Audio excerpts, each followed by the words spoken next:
దెయ్యాలు ఉన్నాయా? ఉంటే ఎక్కడి నుండి వచ్చాయి? ఈ రోజున చాలామంది చనిపోయిన మనుషులే దెయ్యాలుగా మారతారని అనుకుంటున్నారు. అయితే బైబిల్ ఏమని చెబుతుంది?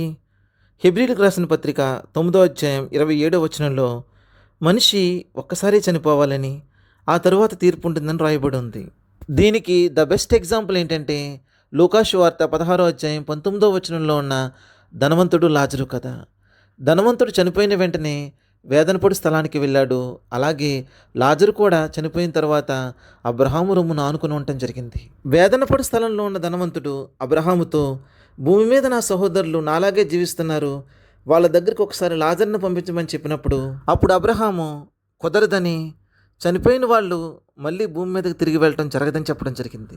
మరి 1 సమూయేలు 28వ అధ్యాయంలో చనిపోయిన సమూయేలు ఆత్మ తిరిగి వచ్చి సౌలుతో మాట్లాడింది. కారణం, ఎండోరా మంత్రగత్తె పిలిచిందని సమూయేలు రాలేదు, కానీ దేవుడు అనుమతిచ్చాడు కాబట్టే సమూయేలు వచ్చాడు. అందుకే సమూయేలును చూసి గట్టిగా కేకలు వేసింది. ఆమె సమూయేలు వస్తాడని ఊహించలేదు. మరి సమూయేలును దేవుడు ఎందుకు అనుమతించాడు? బైబిల్లో దేవుడు కొన్ని ప్రత్యేక సందర్భాల్లో కొంతమందిని అనుమతించడం జరిగింది.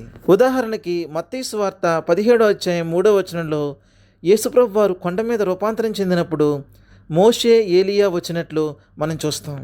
అలాగే కోరాహు మోషేకి వ్యతిరేకంగా నిలిచినప్పుడు దేవుడు వారిని ఎవరూ చనిపోని విధంగా శిక్షించాడు. అదే మాదిరి అవిధేయత చూపించిన ఇజ్రాయేల్ మొట్టమొదటి రాజు అయిన సౌలు రేపు చనిపోతాడు అని చెప్పడానికి దేవుడు సమూయేలును అనుమతించడం జరిగింది. అంతేగాని చనిపోయిన వారు దెయ్యాలుగా మారతారని చెప్పడం ఆ వచనం యొక్క భావం కాదు. మరి అలా అయితే యాకోబు రాసిన పత్రిక 2వ అధ్యాయం 19వ వచనంలోను, మత్తయి సువార్త 8వ అధ్యాయం 16వ వచనంలో ఉన్న దెయ్యాలు ఎక్కడి నుండి వచ్చాయి?